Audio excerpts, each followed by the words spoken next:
Shannon, is LaVar out of line for these latest comments? Of course, he's absolutely out of line. The problem that I have is that he lied on national television. He sat right in that chair over there, Skip, and says, going to the Lakers, my son goes to the Lakers, he's done with it. I've done him. I brought him this far. He's going to the Lakers, Magic Johnson. He did. The greatest point guard to ever live. What can I teach him? Yep. My job is done. Hey, take Zoe over. He can't keep his mouth shut. Just like that article said, I don't know if it was Sports Illustrated, but what the coach said, he would tell the players one thing, and LaVar Ball would go right behind his back and tell them to do something else. Oh, I wouldn't do that. I wouldn't do that. Now you're getting an opportunity to see who and what LaVar Ball. Two things can be true. I support LaVar Ball, his ability to try to be an entrepreneur. He wanted to do his thing with the shoe game. He didn't get the help or didn't have the insight or the input from Nike or Adidas or Under Armour. So he said, you know what? I'm going to build my own shoe. Hey, I'm jumping on both feet, Skip. Let me get me a pair of those things. When they get here, okay, fine, I'm good with it. But you're going too far. And I've said this several times. I played professional sports for 14 years. Skip, when a parent, a family member, a significant other, or someone close to said player says something, people assume, be it fair or unfair, especially those that's in the locker room, that is coming from said player that's in that locker room. It's going to cause a problem. And he doesn't get it. This is not about, no. How does what he's saying make Lonzo better? You can't talk your son into being a better player. He's gonna be what he's gonna be.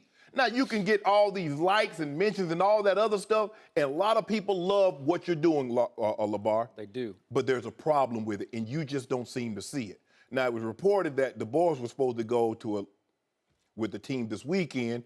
The team wouldn't allow cameras. The boys didn't show up. Now, I said, as soon as this Facebook thing's wrapped, the boys gonna be back here in the States. I'm gonna stand by that. Skip, I don't get this. He's turning Lonzo. Now, maybe there's some truth to it. Maybe there's not. But what do you think the players, they're looking at Lonzo like, man, I can't tell you anything. That is correct. We just got rid of a guy that couldn't keep his mouth shut. He in Brooklyn now. Yep. And this is the same thing with you. Your father keep yakking and yakking and yakking. It's always somebody else's responsibility. Now, he didn't have a problem. See, what you're starting to see, as long as things are going Lonzo Ball and his son's way, you will not hear a word from LaVar. But the moment it does not go in his favor, coach said, nah, Melo ain't shooting 50 times. Okay, come on home, son, homeschool. You go to China, you steal something, you're gonna be suspended indefinitely.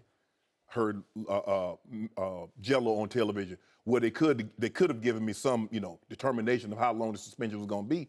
Well, you suspended until we tell you can come back. You should have thought about that before you tried to take something that didn't belong to you. Well, you not try to, you accomplished what you did. But Skip, we just had, what was it, 2 weeks ago, maybe 3 weeks ago, that they had a conversation with Lonzo, LaVar, he said it. Yeah, they talked to me, but I'm gonna do what I wanna do. I'm gonna say what I wanna say. At some point in time, this is not gonna end well, Skip. Because do you believe Lonzo Ball will be as good as Boogie Cousins? Because Sacramento got rid of Boogie Cousins, and Boogie Cousins right now is 24-14. Yep. So at some point in time, this distraction that's outside of the locker room becomes so much of a nuisance. Let somebody else deal with it. But I'm trying to figure out who wants to deal with it, Skip. Because we're talking about it not only because mainly because it's the Lakers and because of his son.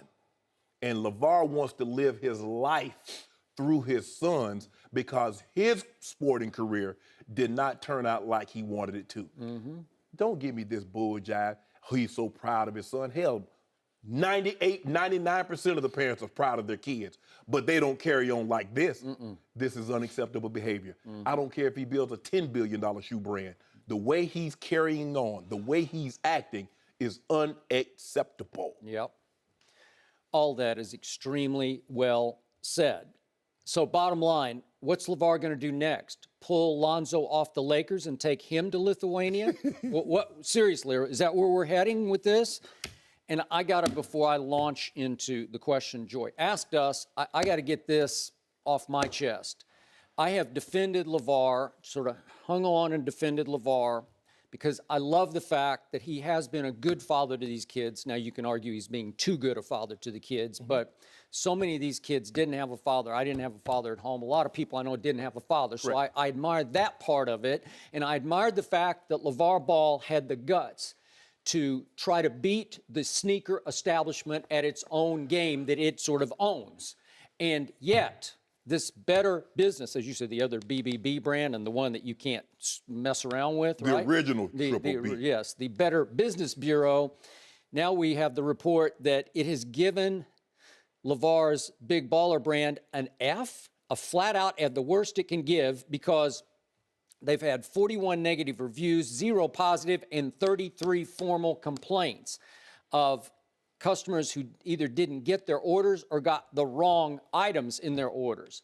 That's just no go. Can't do it. You have to play the game the right way if you're going to beat the establishment at its own game. Correct. Right? Correct. And you did get. I did get the shoes. You got yours, but you're Shannon Sharpe, and a lot of Joe Smiths out there, I guess, are getting messed around. So it looks like LaVar is failing on the Better Business Bureau end of this deal, right? So now we get back to Joy's question. I slept on this. I did a Facebook Live about it last night. It just sort of tears my guts out, because you know and I know that I do love me some Lonzo Ball. And the reason I love the kid is because he's the flip side of the father. He is unselfish to a fault. He seems to have high character, for all I can gather. We had him on the show once, and he always says and seems to do the right thing. Correct. And I still believe in him as a player, though I've said many, many times, too many times on this show, where are you, Lonzo? You seem unplugged to me. You seem like you're not into it on a nightly basis. I don't see the energy. I don't see the engagement. I don't see the aggressiveness on a minute-to-minute basis. And I've wondered about it, but I still defend him because he's still averaging 10 points and 7 rebounds and 7 assists, not what people expected, but still decent. He still ranks number 1 on this team in the defensive rating of individuals. He's number 1, and he still leads this team in rebounds and obviously in assists. Okay, so all those I cling to, even though I can't say that he's been a big hit, because he has not been a big hit. Correct.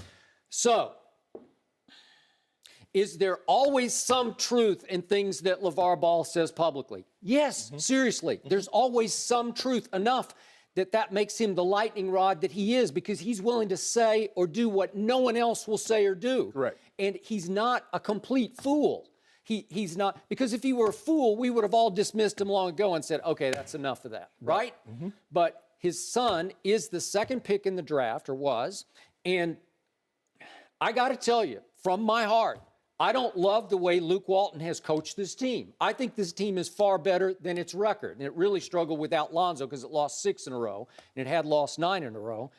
And I'll be honest, I don't love the way Luke Walton has handled Lonzo, because from the start, he has been hard on Lonzo, but you could argue, I'm open to arguing, hearing your side, he should have been hard on him, because he's been a terrible shooting slump.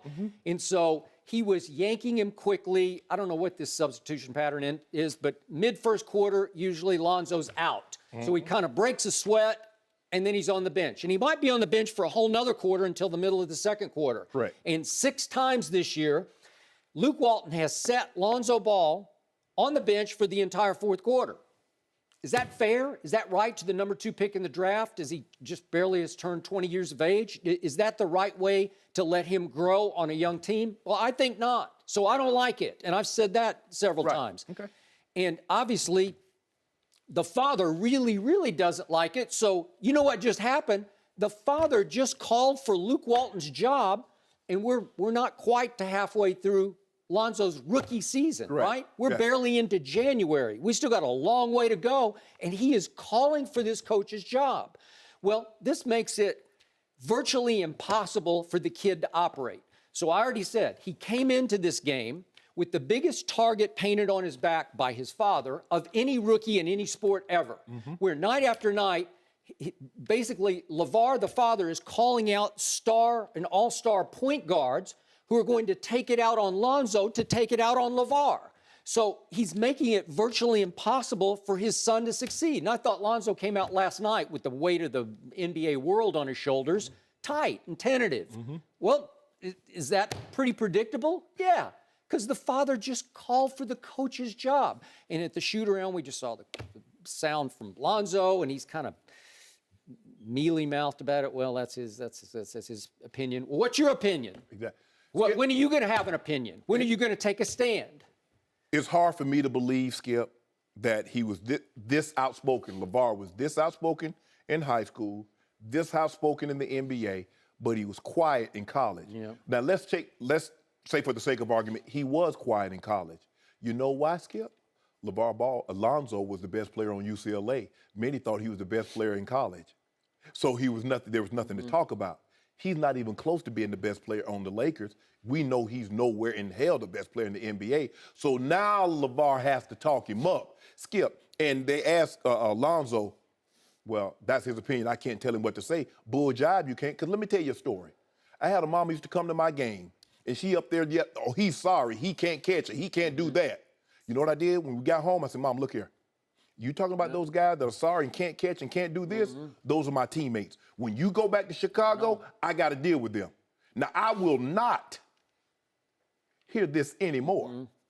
Guess what? My mom up in the stand, clapping and cheering. Go ahead, you get them, baby. Yeah, exactly. So don't tell me what you can't do. Yep, I agree. Because at the end of the day, when you home or you in Lithuania, I go to practice with these guys. They looking at me side out for something you said. That is because correct. they think I told you something. Thanks for watching. Subscribe here to get the latest from the show, and be sure to check out more of the best clips from Undisputed, or go watch a few segments from our other shows on FS1.